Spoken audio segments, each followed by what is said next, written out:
let's set this bad boy up. So I went ahead and charged it for about 10 minutes. That way it has a little bit of power on it. Pretty sure it tells you to charge it up all the way, but this should be good enough. You're gonna want a smart device with the Google Home app. I actually am in the process of moving. I have 2 cameras right now. My doorbell isn't connected, but there's the twin to this one at the other house. Don't quite feel good leaving the house alone for weeks on end. You're going to want to click the plus sign at the top left on this page. Click set up a new device. New device again. That's just the house address that it could be registered. You got to turn on your Bluetooth. It's looking for devices. I'm going to peel this off. Yes, and the code is still there. I'll peel that off. I'm going to go ahead and peel this off. I can always use the setup code that's stamped on the back. I really don't think that it's stamped very well, but it's on there. I'm going to put that right there. That way I always know where it's at if it stays on there. Stupid thing. And then I'm going to press. If I have something that can press, you're going to want to press this little button until it makes some noise. Be a little light that kicks on right there.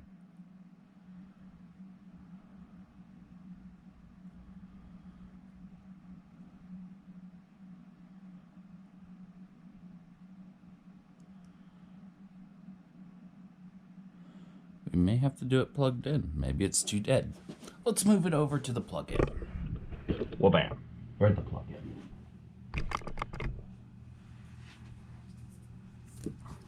Gonna plug it in. It did make some sounds earlier.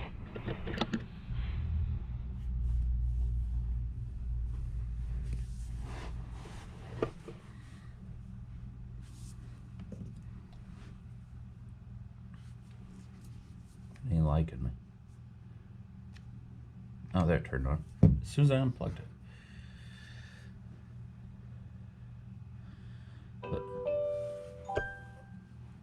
There. Let's let the white light become like an aura. Let's go ahead and back out of this until you can hit the plus sign again. There, it's flashing blue. It should flash white, I believe.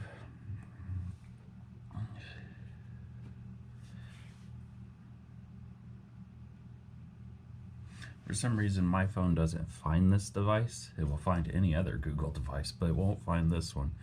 I'm going to go ahead and click on Set Up New Device. Set Up New Device. That's the house I wanted at. Let me turn this camera just a little bit. Use the Nest app. No, we don't want to use the Nest app. Where we got camera, top one, Nest camera battery indoor outdoor, and then it's going to want to scan that code. If you don't have the code, just continue without scanning. I'm going to go ahead and scan that code. Got the sniffles. I am not using a floodlight on it. Continue through their things. I've read the agreement, privacy. I do not like helping Google. Remove the sticker and place it on your startup guide. Plug in the camera, which we had to. This one is going to be indoors. Connecting. If it all works as planned, this is about all it does, and then I'll go over the settings with you guys.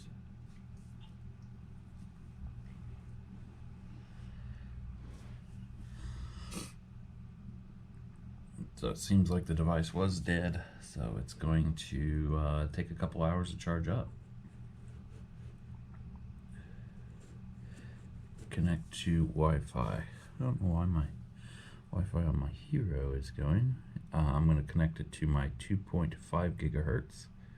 Use my safe password or type in yours.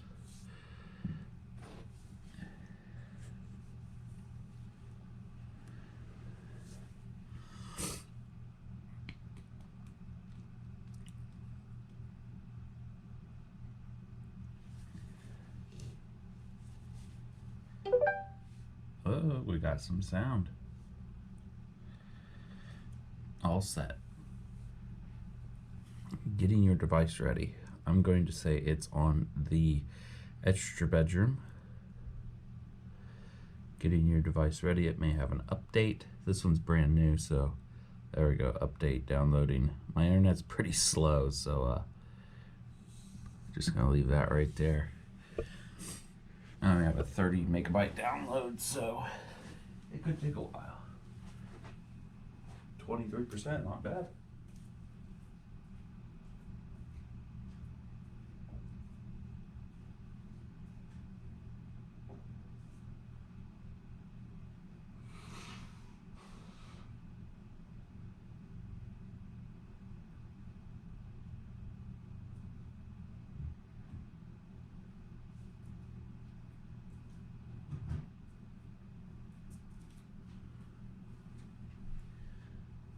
%. I'm not speeding this video up. This is how long it's taking.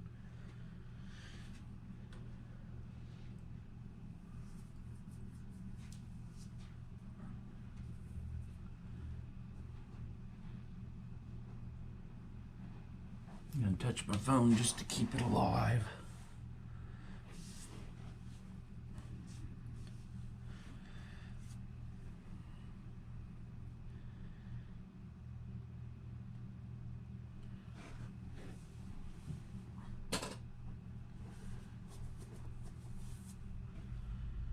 Almost there.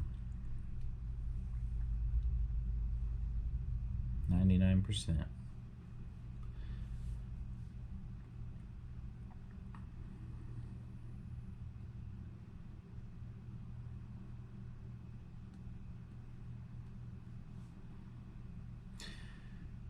Going to go ahead and install the update. With the device being connected to the internet 90% of its life, probably 99% of its life. Hopefully it does the updates without having to go through the app. I have had it flicker before. I have it at my other house. I have it turned on for all notifications, and it almost looked like the preview. You know how it pops up, shows you a little preview of the photo of what happened. It looked like somebody turned the light on in my house. Well, then I went into it and looked at it. It was actually the thing must have done an update or something. It flickered the camera. And so I'm hoping that's how it does updates. Installing update still. Did hear it chime a little bit. Update finished. Turn it on my camera. It will look better, especially on different networks. I'm put the peace sign up there. You can see it's showing up there next. Here's your mount options. I decided to put the very bottom one because if you put the top one, you have to put this on for it to work. It won't even turn on. It's really weird. So I put down there on that one just in case I decide not to use it down the future. I don't have to do the setup all over again. And click next, follow the instructions that came with that mount. It's going to ask me to adjust the view again. Camera's turned on when it's green. It's recording. Live viewing, if someone else is watching it, is blinking green. I do want the video recording. That's what it's made for. I'm turning on the microphone and the audio recording. No, I don't want to set home and away routines. Familiar face, yes. Stay in the no. No, I don't want emails. Blah, blah, blah. It's a pretty quick setup, and you're all set. Bam. So it should show up under my cameras now. It should show up on this top one right here.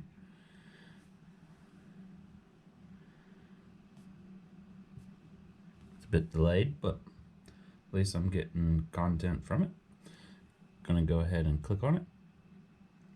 Gonna go into settings. Gonna go into device information, nothing there. Whoops. Gonna go under notifications. I'm gonna turn all these on. Animals, people, vehicles, motion. It's for a device where there shouldn't be anybody there, so if there is somebody there, I want to know. Carbon monoxide, which is nice. Smoke alarm, even. Gotta wait for that to clear out. Smoke alarm, if it hears a smoke alarm. That's pretty nice features. I've never tested it. Maybe someday I will test it. Then that's it in that section. Events. You can section out your zones with, you can put that box anywhere you want. You can add up to a couple boxes. What you want to do, familiar face, there's all kinds of them. History, you can actually tell it to record animals, but don't let me know there's an animal out there. So then if there is a problem and you're like, hey, what got into there, you can at least go and look it up instead of guessing. There's your notifications for carbon monoxide and smoke.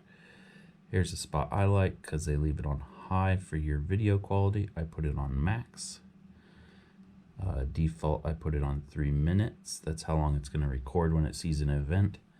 Wake up sensitivity, I put it on high just for now, but you guys can play with it to see how much you like. Night vision, I leave it alone. A status light. You know what? I'm actually going to turn that on low. There, now it's on low. You can make it brighter. Why would you want to make it brighter? Okay, now it's on low. Be cool if you could just shut it off, but I leave night vision alone. There's if you want to rotate the camera, but you're only allowed to rotate it upside down, so it kind of limits you. And camera volume, when you're talking to somebody, I turn it up all the way. It records audio and microphone. And that's your settings. Under here would be the history. Ooh, we don't want an echo. We don't want an echo. So you can click on history. Click on history and you go under here. You can click on an event. I'm going to go to one of my other cameras to show you guys. You can click on an event. And then if you click on event details, it lets you download it there. It tells you what faces were in there. Gives you all the scoop on it. And then you can go to more, or you can sit there and live view.